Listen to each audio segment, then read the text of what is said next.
Plyometrics, aka reactive trainings. So plyometric training, also known as jump or reactive training, is a form of exercise that uses explosive movements such as bounding, jumping, or powerful upper body movements to develop muscular power. Super, super important for us when we think about just trying to develop and produce our power. We're using that like full, top speed type of effort. Employing plyometric training is super, super beneficial for us because it helps develop efficient control and production of ground reaction forces, which can then be used to project the body with a greater velocity or speed of movement. So just, right, you think power, you think speed. We're moving with some intention and some force. Clients must possess adequate core strength, joint stability, and range of motion, and must balance efficiently prior to performing explosive plyometric exercises.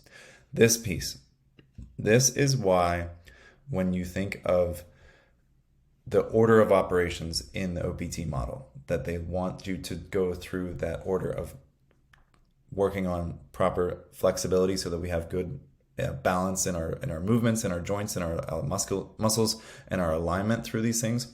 Then we're looking at developing more core strength, core stability, building better balance so that if we're doing these plyometrics that we can land appropriately and keep ourselves in a good center of mass and good position.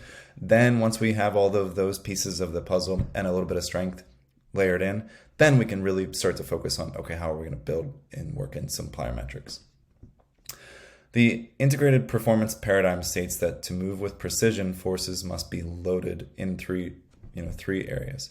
Right? They have to be loaded so that you have three phases of the movement: eccentric, isometric, and then concentric.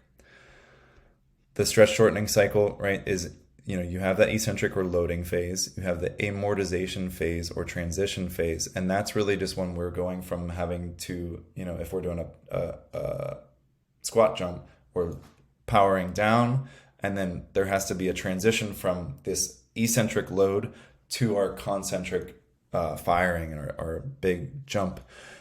So we're going to call these the eccentric or loading phase. The amortization, we're transitioning from one movement pattern to another.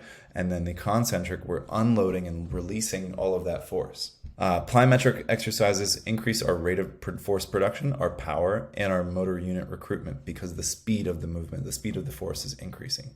Plyometric exercises should progress from simple to intermediate to advanced movements, from low intensity to moderate to high. Very straightforward.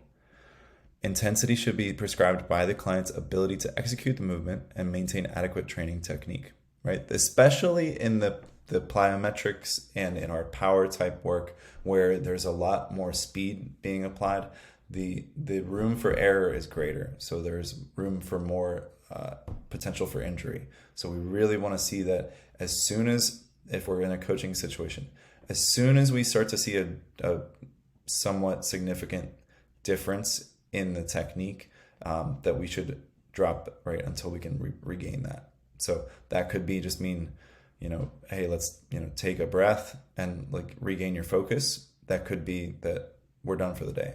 We're going to work more on isometrics or more just of our strength work or some other area that is going to still be beneficial, but from this power output standpoint, we're going to press pause. Plyometric intensity describes the amount of force, the amount of effort or stress applied by the muscles, connective tissue, and the joints during plyometric drills, and by the distance covered. Right. So the intensity of the drill can be, what's our body weight? What's the cost of landing if we're doing a drop jump, right? What's the cost on our system of landing and catching our body weight and decelerating into that position? What is the height, right? What is the height of our jump? What is the distance that we're, jumping in a broad jump? And how much force is applied that I have to then absorb? And what is being applied, stress-wise on my tissues, but also the amount of effort that's required to produce that jump. Plyometric volume is expressed as the number of foot contacts, throws, or catches. So an example would be the completion of 3 sets of 5 squat jumps, equating to a volume of 15, right? This is an important thing to be thinking of, the number of foot contacts. When we prescribe plyometric volume, it's foot contacts. A general recommendation is to allow at least one day between intense plyometric training sessions, and at least 48 to 72 hours between sessions is the recommended guidelines when implementing plyometrics for a novice individual. So again, be smart in your progressions. Don't just go 0 to 100. Introduce it appropriately for them. Because plyometric training involves jumping, bounding, and explosive movements, it's essential to teach proper landing and rebounding mechanics. So when we think of, just like all these other phases that we're talking about, we go from stabilization style of the movement to a strength style to a true power style. So when you're thinking of programming your plyometrics and introducing this to someone, they have to demonstrate that, okay, I can do a squat jump and then land softly, land well into a squat.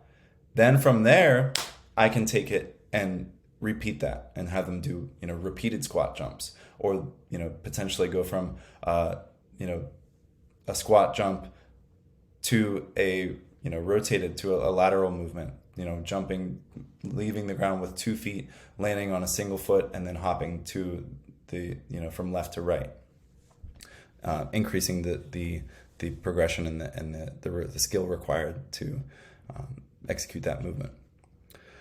As a general rule, recovery times of 60 to 120 seconds between drills should be sufficient for full recovery. Again, this is dictated by the client's fitness level. So be mindful of how intense the drill is having them move, what kind of potentially like their cardiorespiratory fitness, what stage of this intensity are we working at. When we're introducing plyometric exercise, especially to newer beginner clients, right, the movements should initially involve small jumps. This could be something as simple as like jumping jacks, jumping rope, just, line hops, just some quick feet laterally and forward, right? It can also just be just some quick, simple things, like I said, like where we're just doing a jump, maybe we do a squat jump, and then we land and we hold that position strong and that good like athletic base for, like we said, it's 3 to 5 seconds here, just so that we can ensure that we're building proper mechanics and movement patterns to land appropriately. Because especially once we start to see that we're going to be stringing multiple jumps together, how you land in the first jump is how you start in the second. So if you're landing in a poor position, then you're going to take off in the second one from a poor position, and that's no bueno. The next progression is just to involve jumps with more amplitude and dynamic motion, performed with a repetitive tempo. Right? So bigger jumps, more dynamic, could be moving through different planes of movement from different levels and trying to be repetitive on our tempo there. And then the last progression includes exercises that are performed as fast and explosively as possible. So taking a lot of these single movements or a couple of them, and then just trying to do it with an increased amount of power, increased focus on that speed and that explosiveness.